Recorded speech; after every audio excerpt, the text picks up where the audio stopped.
আল্লাহর ঘর খানায়ে কাবা তাওয়াফ করার পরে তুমি যদি মদিনাতুল মুনাওয়ারায় না আসো, আমি নবী তোমাকে বলে দিলাম, ঘোষণা করে দিলাম, আমি নবীর সাথে জুলুম করেছো। আল্লাহু আকবার। হযরতে ইমাম ইবনে আসাকির বলেন, আমার নবী এই কথার দ্বারা এটা বুঝাতে চেয়েছেন, উম্মতদেরকে সতর্কবাণী দিয়েছেন, শেষ জামানায় দাজ্জালের উত্তরসূরি বের হয়ে যাবে। তারা কেউ বলবে নবীর রওজাকে কবর বলতে হবে, কেউ বলবে নবীকে মাটির বলতে হবে, কেউ বলবে নবীকে আমার বড় ভাইয়ের মতো বলতে হবে। এই জন্যে আমার নবী বলেছেন, কাল তোমরা হজ পালন করার পরে আমার রওজায় আথারে আমার জিয়ারত করবা না। আমি নবী বলে দিলাম, তোমরা আমার সাথে জুলুম করেছো। সুবহানাল্লাহ। আমার যুবক ভাইয়েরা, এই মদিনা শরীফের এত দাম, এত ফজিলত, এত মর্যাদা। হযরতে আবু হুমায়দ রাদিয়াল্লাহু তাআলা তিনি একখানা হাদিস বর্ণনা করেন, সিহা সিত্তার কিতাবের মধ্যে হাদিস খানা নোট করেছেন। হযরতে আবু হুমায়দ বলেন, নবী আমার যখন মদিনা থেকে কোথাও হিজরত করতেন, সফর করতেন, আমার নবী যখন সফর করা শেষ হয়ে যেত, আমার নবীর হিজরত করা যখন শেষ হয়ে যেত, অথবা আমার নবীর জিহাদ করা শেষ হয়ে যেত, আমার নবী যখন উটের মধ্যে সাওয়ার হয়ে মদিনার দিকে রওনা হয়ে যেতেন, যখন দূর থেকে মদিনার অলি গলি দেখতেন, মদিনার খেজুর বাগান দেখতেন, সাহাবী বলেন আমার নবী উটের গতি আরো বাড়িয়ে দিতেন। সুবহানাল্লাহ। আমার নবী বলেন, আমার প্রাণের শহর মদিনা দেখা যায় রে, মদিনা দেখা যায়। আমার নবী ওনার উটের গতি এত বাড়িয়ে দিতেন, সাহাবী বলেন আমার নবী উটের মধ্যে ইশকের নড়াচড়া শুরু করে দিতেন। সুবহানাল্লাহ। শুধু তাই নয়, হযরতে আবু হুরায়রা রাদিয়াল্লাহু তাআলা তিনি একখানা হাদিস বর্ণনা করে বলেন, আমার নবী এই মদিনার জন্য তো পাগল। আমার নবী যুদ্ধ থেকে মদিনার দিকে রওনা হয়েছেন। আমার নবী যখন মদিনার দিকে রওনা হওয়ার পরে যখন উহুদের পাহাড়ের সামনাসামনি আমার নবী হয়ে যেতেন, আমার নবী বলতেন, সাহাবায়ে কেরাম ওই তো আমার মদিনার উহুদ পাহাড় দেখা যায়। সুবহানাল্লাহ। আমার নবী বলতেন, সাহাবায়ে কেরাম শুনো শুনো শুনো, এই উহুদ পাহাড়কে আমি নবী ভালোবাসি, তোমরাও ভালোবাসো, আর এই উহুদ পাহাড়ও আমাদেরকে তার মন প্রাণ দিয়ে ভালোবাসে। সুবহানাল্লাহ। আজকে মিয়া তুমি টিভি চ্যানেলের মধ্যে, তুমি ইন্টারনেটের মধ্যে বসে মানুষকে মদিনা থেকে দূরে নিয়ে যাচ্ছ। আর আজকালকের ফুলাভাইন ইন্টারনেট ইউটিউব বাড়িতে শুয়ে শুয়ে বসে বসে দেখে, ওয়াজ মাহফিলে যায় না, বালা আলিমের কথা শুনে না, মসজিদের হুজুরের কথা শুনে না, তাই তো হুজুর মোল্লা ইমাম সাহেব তাই না, কি তো জানেন, ঠিক কিনা বলেন? আপনাদের এলাকায় এ সমাজে আমাদের ওখানেও আছে, মনে করে মোল্লা বেটাই আর কিতা জানে, বেটার তাই কিতা আমি আরো বেশি জানি, চাচা তাই যে চাচা, ঠিক কিনা বলেন?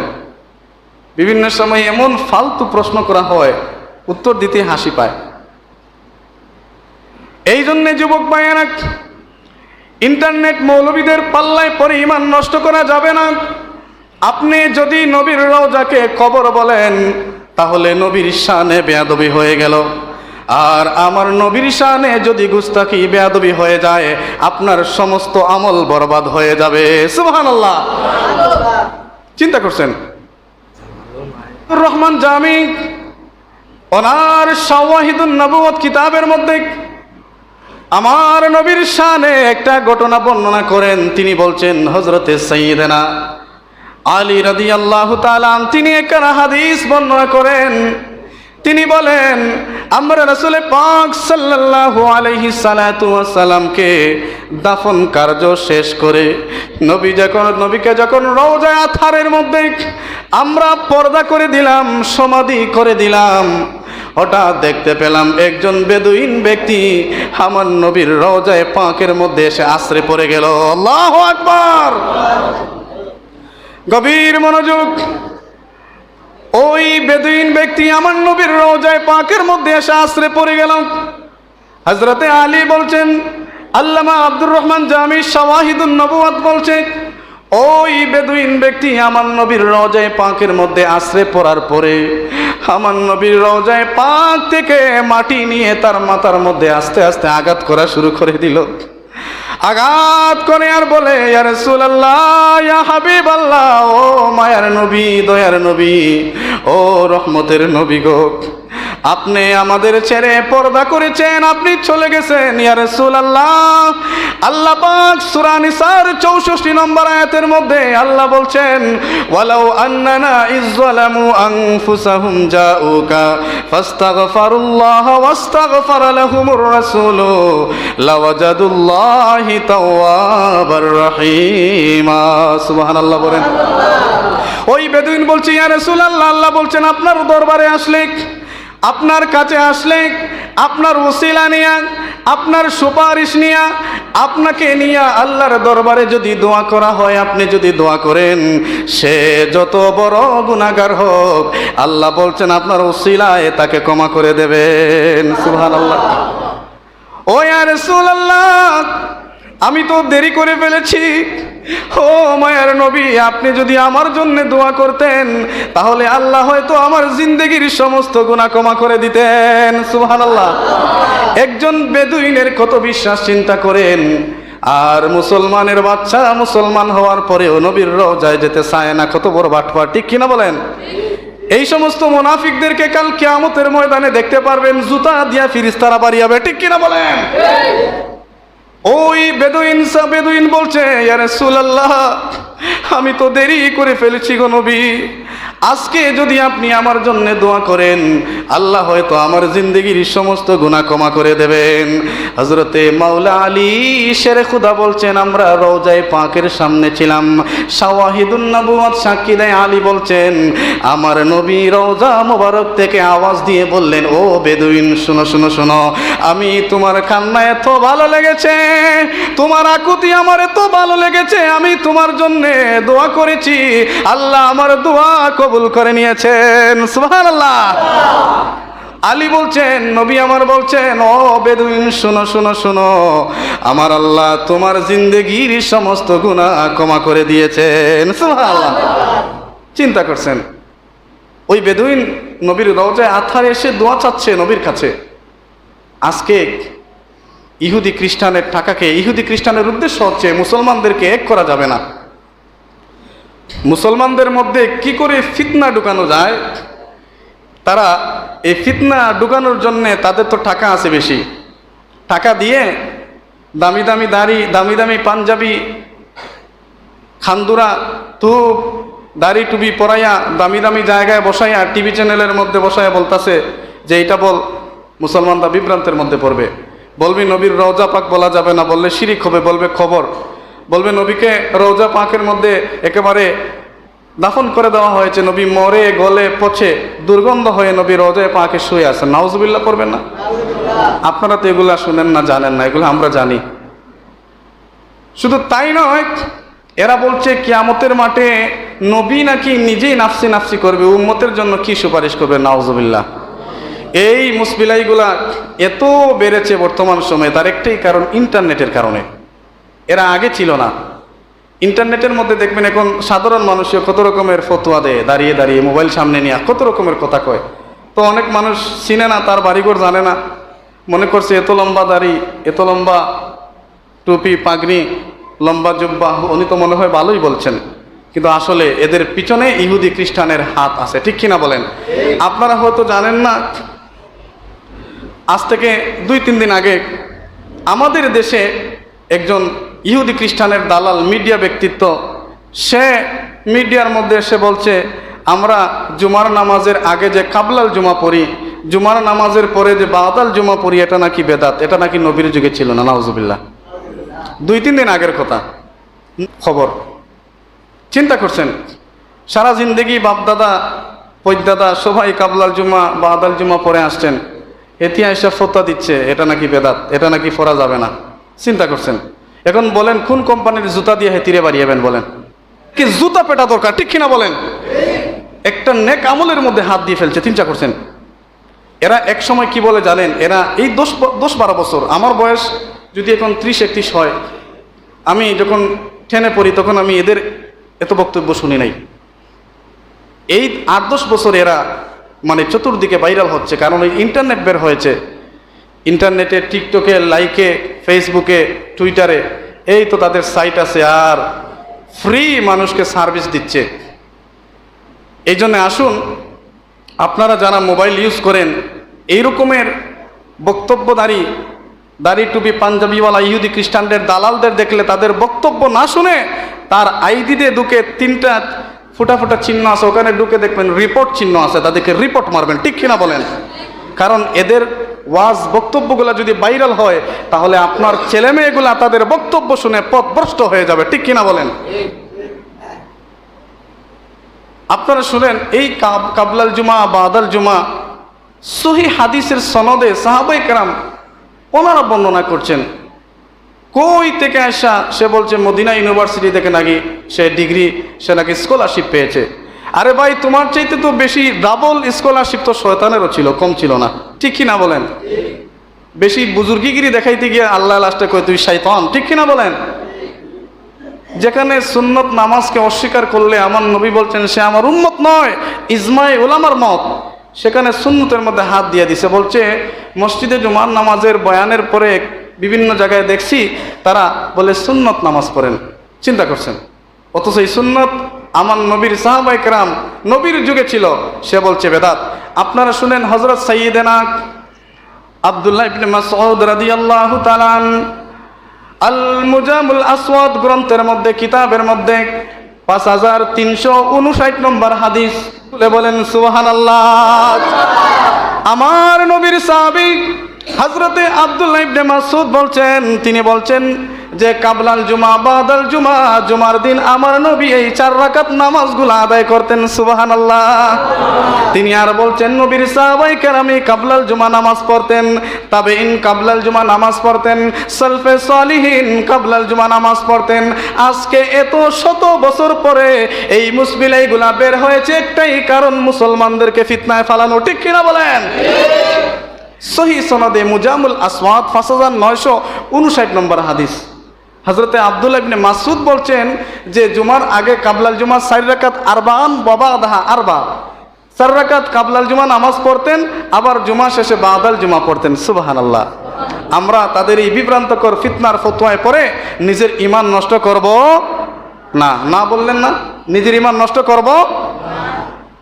আসুন, আরেকটা সমস্যা, শুধু সমস্যা আর সমস্যা। এই দেশে মানুষ শুধু ফিতনা ছড়ানোর জন্য এগিয়ে আছে। সারা দেশব্যাপী বিভিন্ন জায়গায় লোডশেডিং, কারেন্টের সমস্যা। দেখেন, রাত্রেতে এমনিতেই সংক্ষিপ্ত রাত, কারেন্ট যদি না থাকে তাহলে তো ঘুম হওয়ার কথা না, কারণ আমরা সব সময় প্রোটিন জাতীয় খাবার খাই, শরীর শুধু হটপট হয়ে থাকে, শুধু বাতাস দেও বাতাস দেও, ওয়াইজা বাতাসতুম জাব্বারিন, সুবহানাল্লাহ।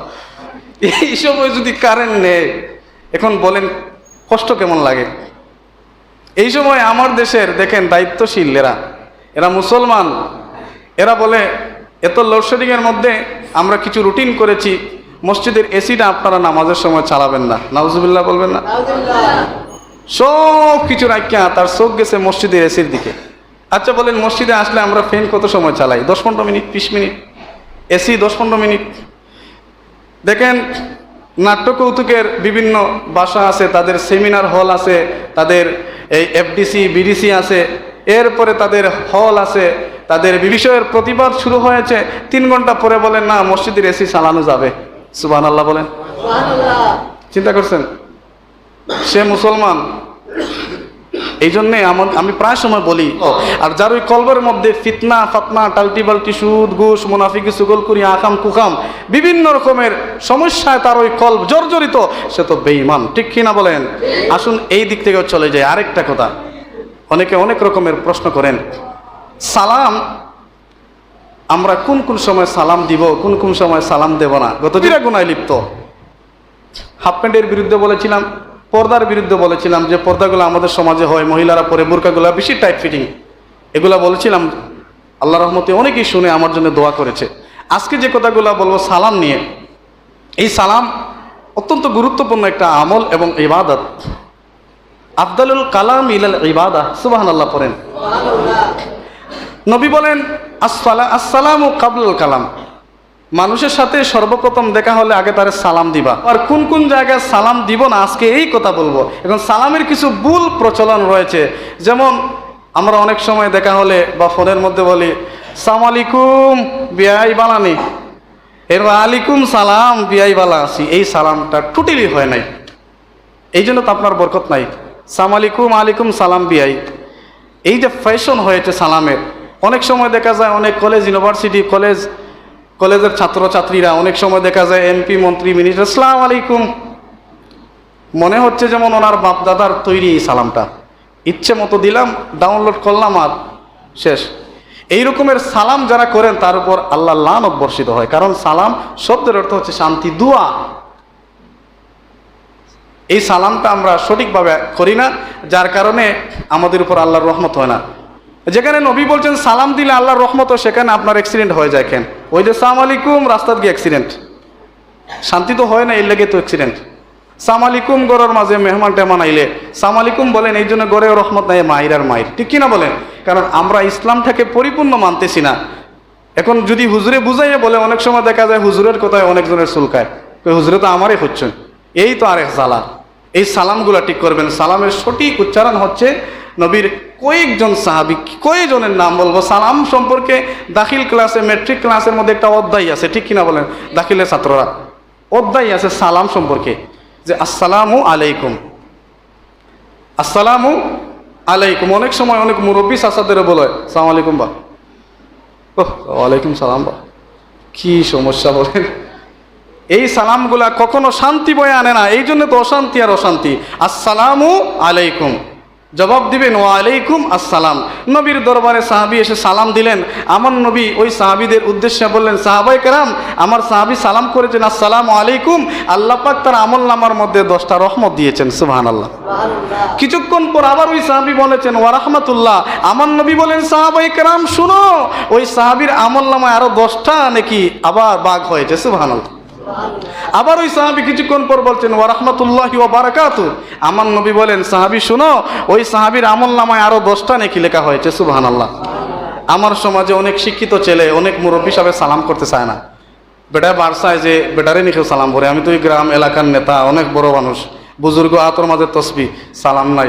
আমার অনেক সময় আছে সালাম দিলে সালামের জবাবও দেয় না, কিছু মানুষ আছে সাপোর্ট করে না। নবী বলেন উম্মত তো আমার সেই যার মধ্যে আদব আছে। আর এই আদবের সর্বপ্রথম সিঁড়ি, সর্বপ্রথম লিফট হচ্ছে আসসালাতু কাবলাল কালাম, সুবহানাল্লাহ। এই জন্য সালাম দিবেন। আর সালাম করব না ওই সময় যখন দেখব একজন মানুষ মসজিদের মধ্যে সুন্নত নামাজের মধ্যে দাঁড়িয়ে গেছে, পিছনে আপনি এসে তাড়াহুড়ো করে ঢুকছেন, তারে সালাম দেওয়া যাবে না। এতে সে কি মনে করলো না করলো সেটা আপনার দেখার বিষয় না। এই নামাজরত অবস্থায় সালাম দেওয়া যাবে না। কোরআন তিলাওয়াত করছে, কোরআন তিলাওয়াত আফদালুল ইবাদাতি ইলা তিলাওয়াতিল কোরআন, এই তিলাওয়াতরত অবস্থায় আমরা সালাম দেব না। যদি কেউ ভুলবশত দিয়ে দেয় তাহলে তাকে বলে দিবেন যে তিলাওয়াতে ছিলাম, তিলাওয়াত শেষ করে আমি জবাব দিয়েছি। কেননা সালাম দেওয়া সুন্নত, সালামের জবাব দেওয়া ওয়াজিব। কিন্তু অনেক কিছু মানুষ এইরকম আছে, নিজেও সালাম দেয় না, সালামের জবাবও দেয় না, বাদ লয়। এইরকমের মানুষ থেকে সাবধান। 3 নম্বর, মসজিদের মধ্যে যদি মুয়াজ্জিন আজান দেন, আজানরত অবস্থায় আজানের জবাব দেওয়া আমাদের জন্য সুন্নত মুআক্কাদার চাইতে অনেক ফজিলত, ওয়াজিব সমতুল্য। আজানরত অবস্থায় সালাম দেওয়া যাবে না। ইকামতরত অবস্থায় মসজিদে ঢুকছেন, সালাম দেওয়ার দরকার নাই। একজন মানুষ ভাত খাচ্ছে, পানাহার করছে, কিছু খাচ্ছে, ওই সময় সালাম দেওয়ার দরকার নাই, কারণ সে হয়তো আপনার সালামের জবাব দেওয়ার সময় বিন খাইয়া মরে যেতে পারে, ঠিক কিনা বলে? আসছেন বাস্তব কথা, এগুলো দরকার। আমার অনেক সময় অনেকে প্রশ্ন করে, সময় কম। এরপরে দেখা গেছে একজন মানুষ বেফরদ অবস্থায়, পুরুষ মানুষ যে কোনো হত্যা দরকারে আছে, তার এই সময় সালাম দেওয়ার দরকার নাই। সালামের একটা আদব আছে, ফরদা আছে, ঠিক কিনা বলে? এই সময় সালাম দেওয়ার দরকার নাই। গ্রামের বা এলাকার বা বাজারে কিছু ইয়াং বয়সী মেয়ে আছে যারা কলেজ ইউনিভার্সিটিতে পড়ে, আপনি চিনেন না, তাদেরকে সালাম দেওয়ার দরকার নাই, কারণ ওইখানে সালাম দিলে ফিটেও খাইতে পারেন, ঠিক কিনা বলেন? বুঝতে পারছেন সালামের কিছু বিশেষ দিক। একজন মানুষ গুরুত্বপূর্ণ ফোনে কথা বলছে, আপনি এসে আসসালাম আলাইকুম, বেটা তো হয়ে গেছে, কিতা মারছে বলে লাইছে, এখন তো আপনার সালামের বদলা গাইল দিব, ঠিক কিনা বলেন? এই সময় আপনার সালাম দেওয়ার দরকার নাই। যদি দেখেন উনি আপনাকে ফলো করছেন, তাহলে আসসালামু আলাইকুম, উনি হাত দিয়ে এসে মানে আমি আলেখ লইছি, আপনি যাক, মানে ওয়াজিব তো, ওয়াজিব তর কইলে আপনার গুনাহ হইব। এর লেগে সালামের বিশেষ কিছু বিধি নিষেধ আছে। এরপরে আপনার স্ট্যান্ডার্ড অবস্থা, একজন মানুষ প্রস্রাব করে হাতের মধ্যে ডিলা নিয়ে কিছু মানুষ হয়তো রাস্তাঘাটে হাঁটে, সালাম দেওয়ার দরকার না। ইস্তিনজারত অবস্থায় সালাম টোটালি নিষেধ। এই বিশেষ কিছু মুহূর্ত, তারপরে যেমন ওয়াজ নসিহত শুনতেছে কেউ, এখন তাকে এসে সালাম করার দরকার নাই, কারণ ওয়াজ নসিহত শোনাও একটা বড় ফজিলতের কাজ, ঠিক কিনা বলেন? তখন সালাম দেওয়ার দরকার নাই। কুতবা চলা অবস্থায় আপনি লেটে আসছেন, ভূমিকম্প শুরু হয়েছে, আপনি তো টাইম নাই, ওরা তারা সালাম দরকার নাই, আপনি চুপ করে বসে কুতবা শুনবেন, ঠিক আছে? এই 16 থেকে 17টা বিধি নিষেধ সালাম নিয়ে আমার নবী হাদিসে পাকের মধ্যে, তাবরানী শরীফ সহ কয়েকটা হাদিসের কিতাবের মধ্যে এই সালামের বিধি নিষেধ নিয়ে নবী অনেক কথা বলেছেন, যেগুলো আমি আপনাদের সামনে বললাম। আপনারা এগুলা মেনে চলবেন। আর